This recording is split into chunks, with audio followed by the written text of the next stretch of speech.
Hey guys, this is Ryan with PC Battle Stations, and today we're going to go ahead and install some 3D wall paneling.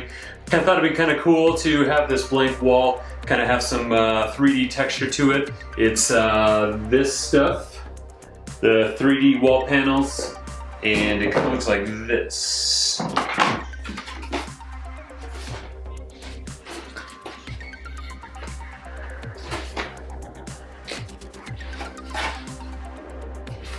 So we're gonna go ahead and get started. I'll show you how to do it.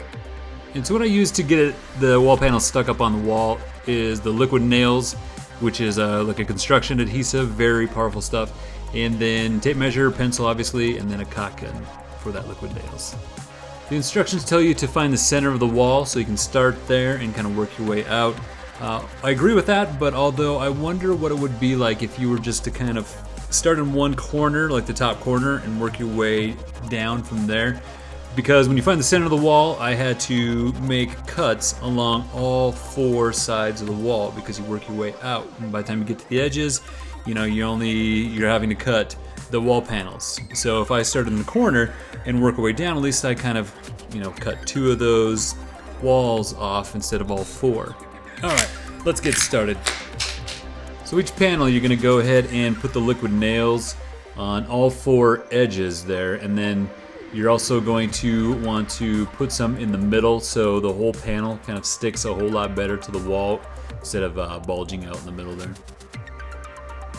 And then the first panel goes on in the middle there since I found that center line, and then I'm gonna work my way out. Go ahead and push that on, and some of the liquid nails kind of squeezes out of the sides, and you're gonna wanna wipe that up and kind of clean that up. And then rinse and repeat every panel. Just put on the liquid nails, the outsides, the middle, and then what you're gonna wanna do is you're gonna want to take these panels and you're gonna flip it so they're not all in the same direction.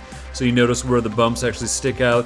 Then you're gonna go ahead and rotate so they're not exactly in the same orientation as the one next to it.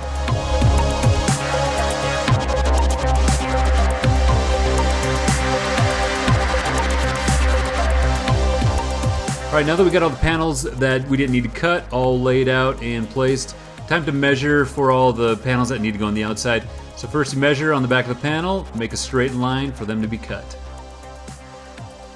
So these wall panels are made of PVC plastic, and what I found worked best is using this miter saw where I'm able to go ahead and cut a straight line. I understand a lot of people don't have miter saws. You could use a circular saw. You could use tin snips, but it would take kind of a long time to go ahead and make those cuts. And also Dremel tool, I found that to be kind of squirrely and inconsistent and not really make straight lines. And here I'm finishing the cut with some tin snips because I found that if I kept going with a miter saw that it took chunks out right at the end. So it's a lot cleaner cut and smoother when I use tin snips. Right here I'm just installing the rest of the wall panels all around the edges now that I got them all measured and cut. A lot of people ask whether or not these panels actually affect the sound in the room, provide any kind of sound dampening, and I haven't found that they do at all. They're made of PVC plastic, which they still kind of bounce around like a normal wall. So if you want some sound dampening, my advice would be get some foam panels. And here's what it looks like when the wall is actually finished. It looks a lot better than just a plain flat wall. Nice little accent wall here.